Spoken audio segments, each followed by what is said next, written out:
Your energy is the greatest asset that you ever have. So your time, your health, your energy, and your focus are far more expensive than money. And I used to think if I'm going to work more, I'm going to make more money, my life gets better. But the truth is, if you have an idea, if you want to write a book, if you want to create a content, if you want to launch a business, better to invest your time, energy, and focus on the thing that you want to create. Because working for money is good, but doing the thing that you love, doing the things that you want to, creating the ideas that you have, the thing that you created is going to attract more money. Sometimes we feel hesitant, we feel scared, we feel unsure. And there's my favorite Russian quote that says, not taking a risk is a risk. So in the end, what you're going to lose. If it's going to work for you, that's good for you, that's a blessing. But if not, that's a good experience. So understand that we should be really cautious and aware as a woman, as a female, where are we investing our energy, because our energy is the greatest asset that we have. The second thing I want to talk, that we should not romanticize a marriage or life after the marriage. So I want to talk more realistically. So I want to say that if you can't take responsibility for your life or yourself, if you can't handle the life that you're living, don't expect that someone is going to come to you and someone's going to save you.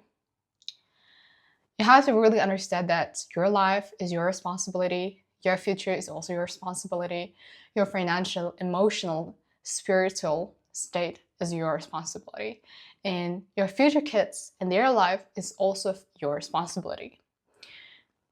Sometimes we want to escape the reality and sometimes want to be soft, protected, provided by someone, and I can totally get it, I can totally understand it, but the truth is that life wasn't meant to be easy. But life can be easier if you rely on God, if you rely on Allah, if you rely on yourself, if you rely on your knowledge, wisdom, experience, and skills that you have. And I want to say that having a man is great. Having your partner and your husband is good. It's not an essence, it's addition. It's a good addition. And you have to really understand that the protection that you're seeking, the providence that you're looking for, that love you're seeking, it all comes through Allah. It all comes from Allah through someone else. So all the blessing that you have, it comes from Allah, but can come through your husband, through your kids, through your parents, through your family. But you have to really understand blessings, providence, protection, love that you're seeking is always from Allah. And I think I want to add that as a woman, as a female, as a girl,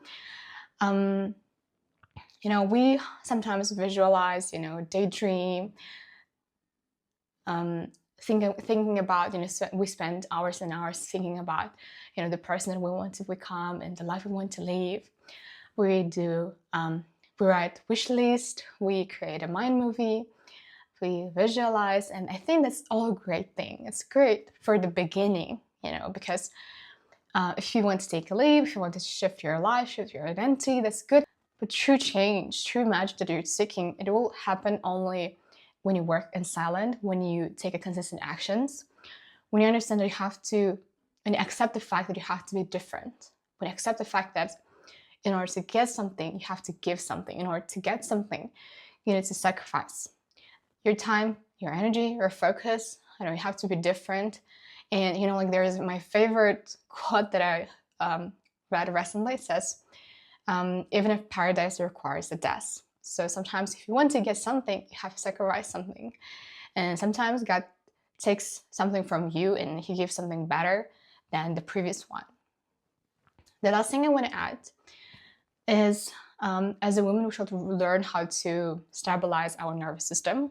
And, when I was little, I heard this story of Sahaba, and he was a very wealthy, rich man. And one day he receives a message that one of his ship has sunk, and he says, Alhamdulillah. And as a day, he receives a message that was a mistake.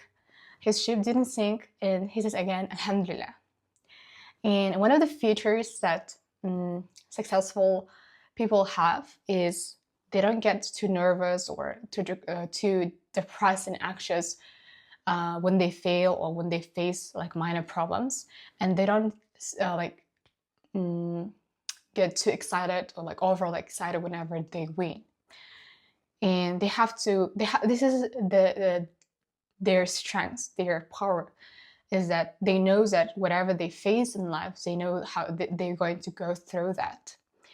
And if you want to, become more successful, you want to change your life, you have to really learn how to stabilize your nervous system.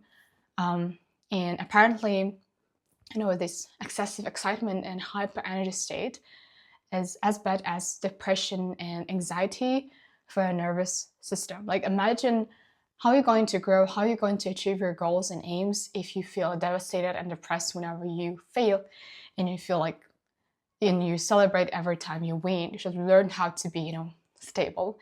And as a woman, it's very difficult for us to have stable emotions and feelings. So recently, there's a few things that I start to do, and these things is quite basic things, but it helps me to feel calm, peaceful. And the first thing is praying on time. And it doesn't matter do I feel like or not. My priority is praying on time and connecting my soul, my body with God. The second thing is sleeping early and waking up earlier and trying not to sleep after Fajr.